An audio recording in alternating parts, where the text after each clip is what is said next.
All right. So it is 12:30, so I'll go ahead and get started. I know a couple of you guys have been waiting. So my name is Jamie Smith, and I am a speech language pathologist for McKibben and Monty. And we will get started today talking about ways to support your child's language development at home and in environments around the home. So I'm going to go ahead and turn my video off so that way you guys can see the presentation well. But if for any reason at any point you guys have questions or anything, you can chat and I'll leave some room at the end for some questions, but feel free to throw some out there throughout the presentation as well. Okay. All right. Oh, here we go. Okay, so what can we target at home with our children? You know, we can target a variety of language skills. And honestly, a lot of you are probably already modeling and targeting a lot of these skills at home without even knowing it.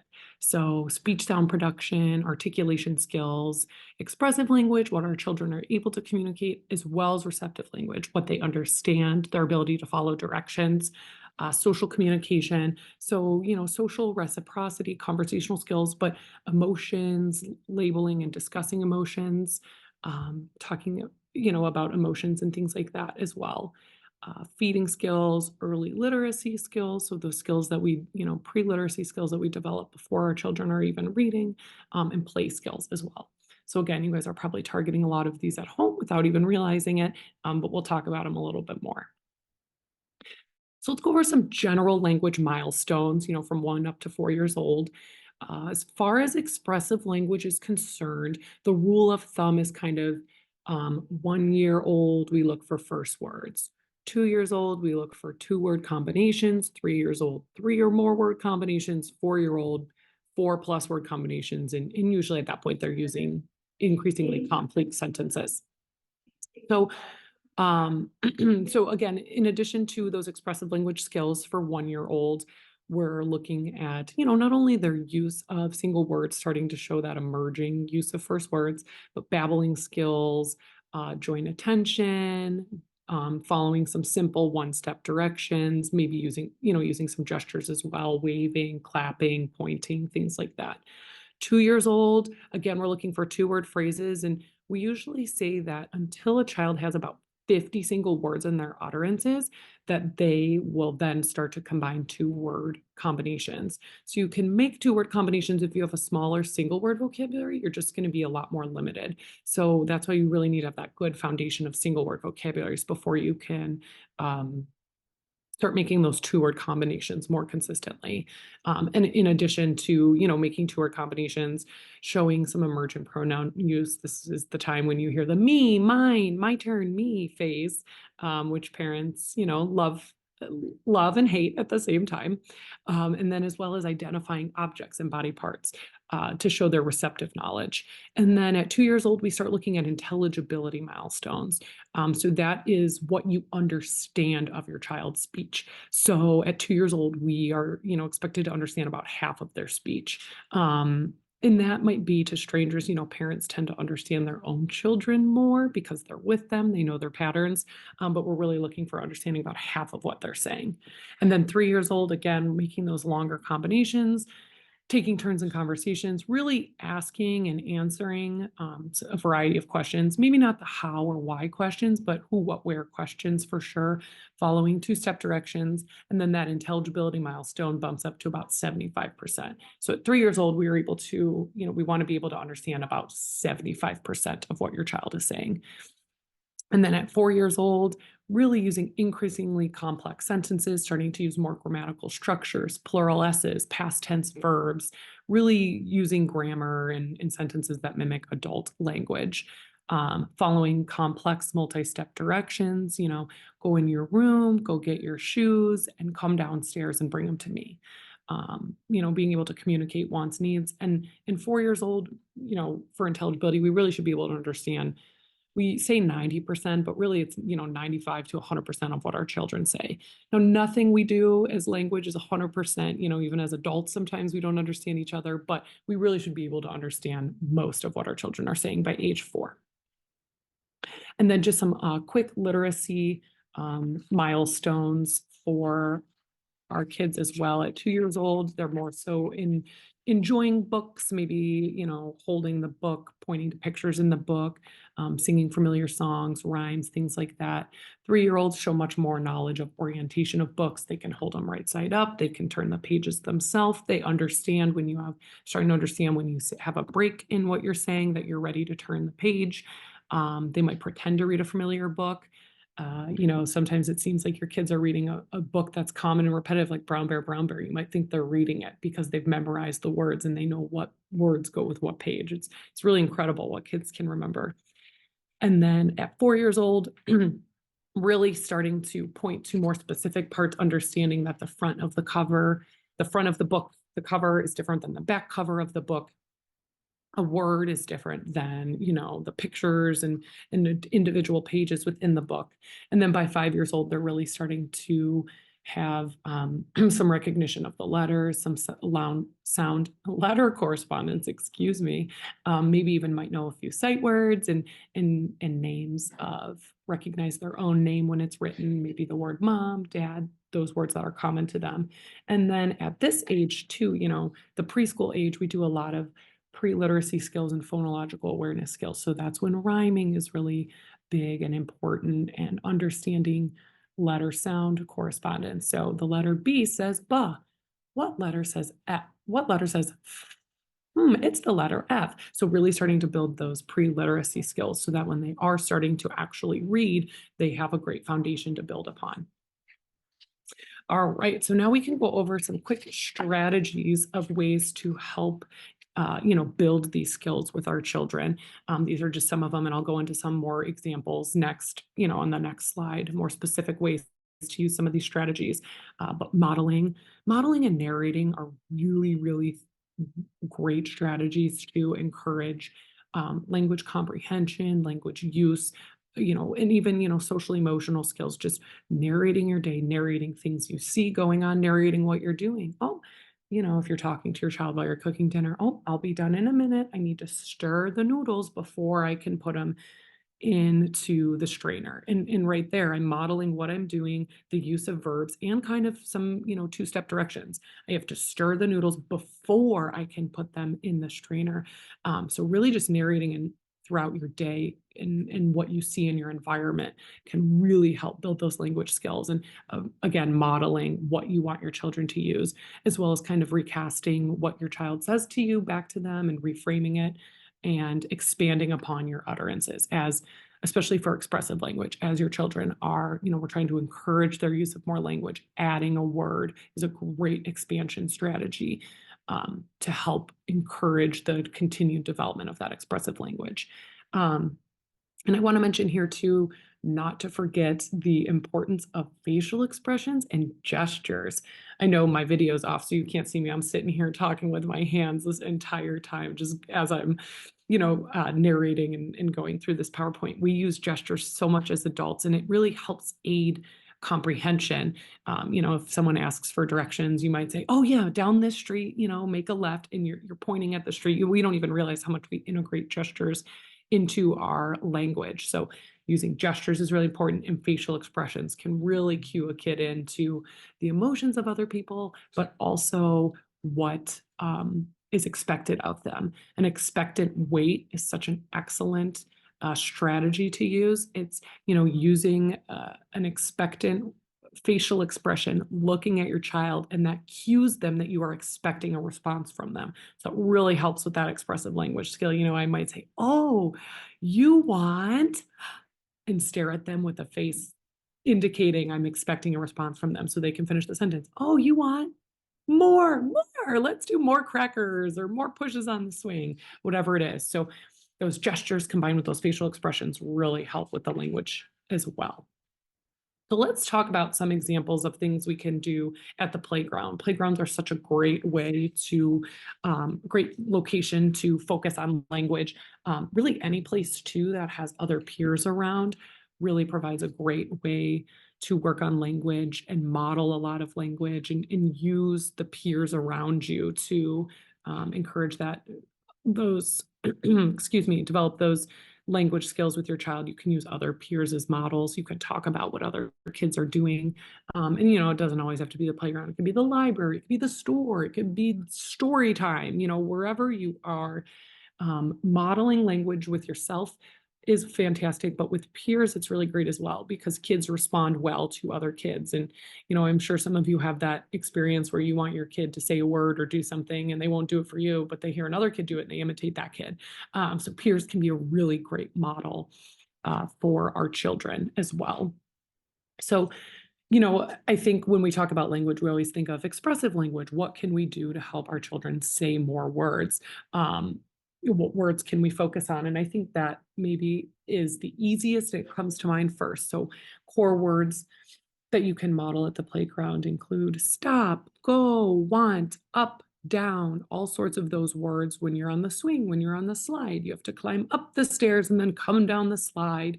So you can model all sorts of words like that, verbs, nouns, the actions of other kids that are going on.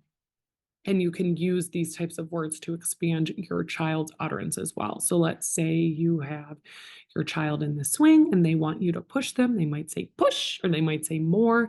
And you can work on using that expansion technique to say, oh, more push, or mommy push, or push please. So adding a word to the utterance that they already said to help them continue to expand their length of utterance. And you can do it every time you give them a push on the swing, and that would be a great opportunity to model more push. Whether they say it or not, give them about 5 to 7 seconds to respond and imitate you. And if they don't, we still want to honor their verbalization of saying push. So give them a big push, and then when they come back, you can use that expectant wait face and look at them and indicate to them you're expecting them to respond and see what they say. They might say more push that time, or they might say push again. And it just gives you another opportunity to model that expansion. Oh, you want more push. And another strategy I always tell my families too when we are modeling, you want to meet your child at the level they're at. So if they're at 1 word level, you want to model 1 word, 2 words, 2 years old, 2 words, 3 years old, 3 to 4 words. But you don't have to talk like that all day. So when you model, use your volume and your intonation to highlight the words you want them to say. More push. And let's say they do imitate you, more push. Then you can follow it up with the appropriate grammatical response. You don't need to just say more push all day long. You can say, oh, I heard you. You want more pushes on the swing. Wee, big push.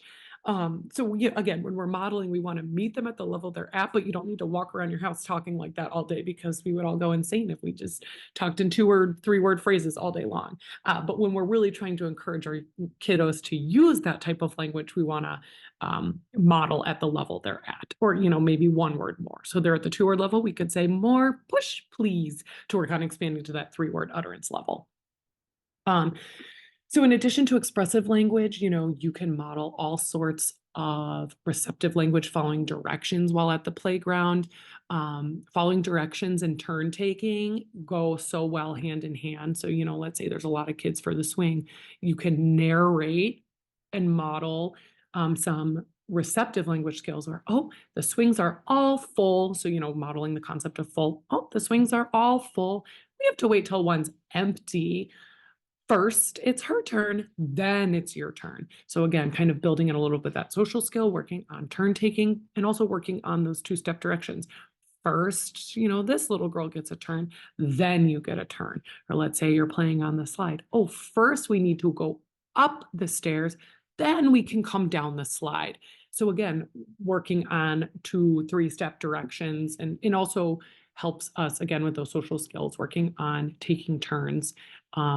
And I mentioned earlier the importance of having, environments that have peers around, and peers are a really great way to model emotions and social skills as well. So, while we should model our own emotions for our children, oh, I'm feeling sad right now, or, mommy's a little frustrated right now.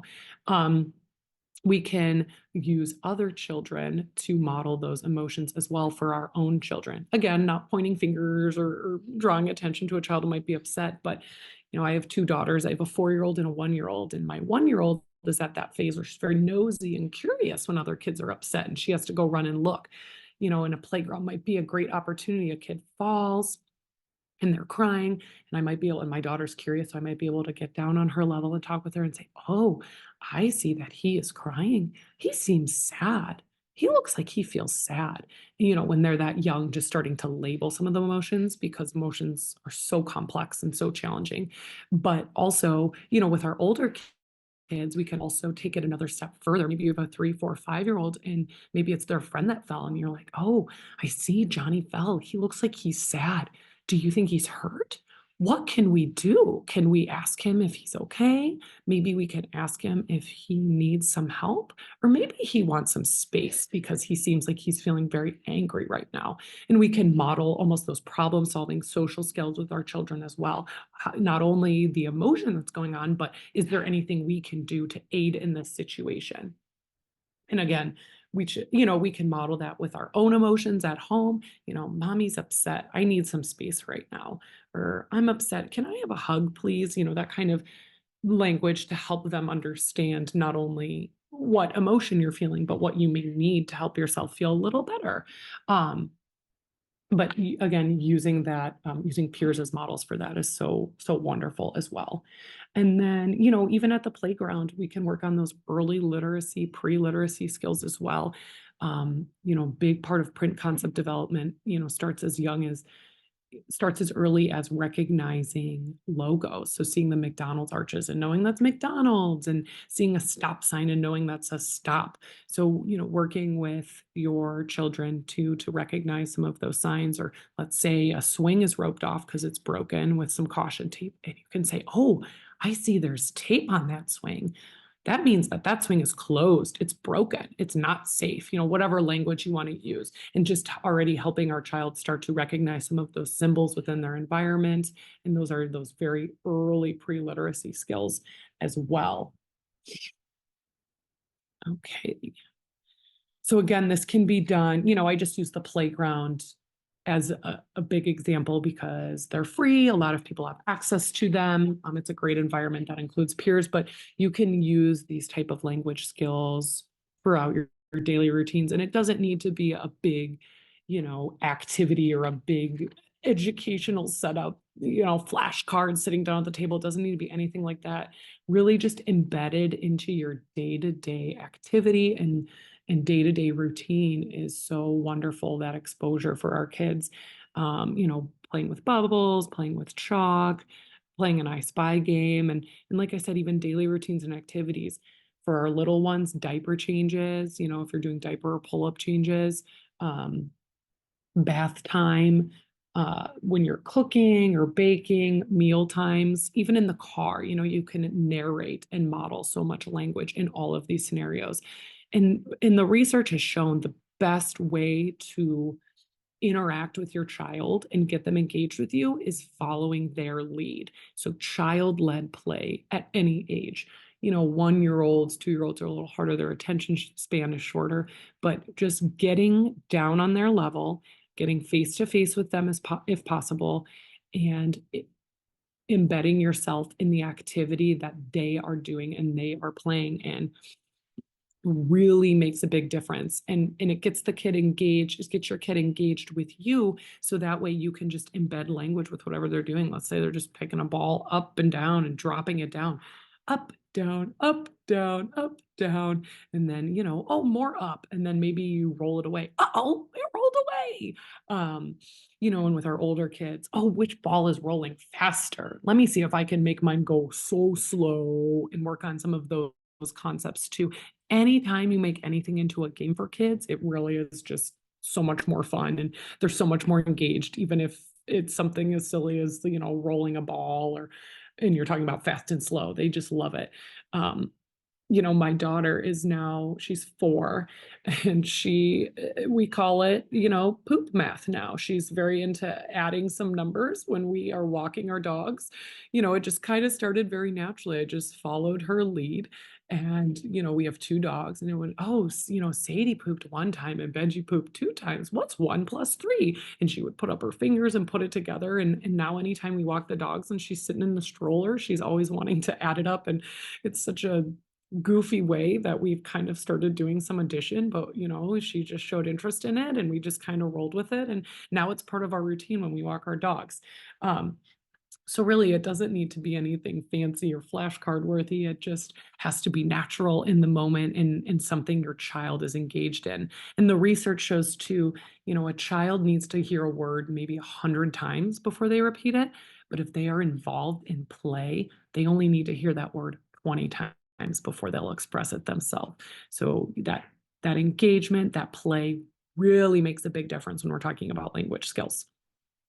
All right, so let's talk a little bit about when you might need some additional support. So we went over the milestones at the beginning of this presentation.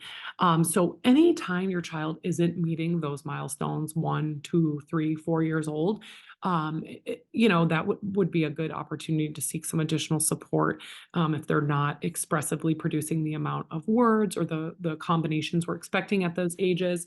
And if you ever have concerns about their ability to understand language, and I'm not talking about toddlers or children who are refusing to follow your directions, because of course all children do that.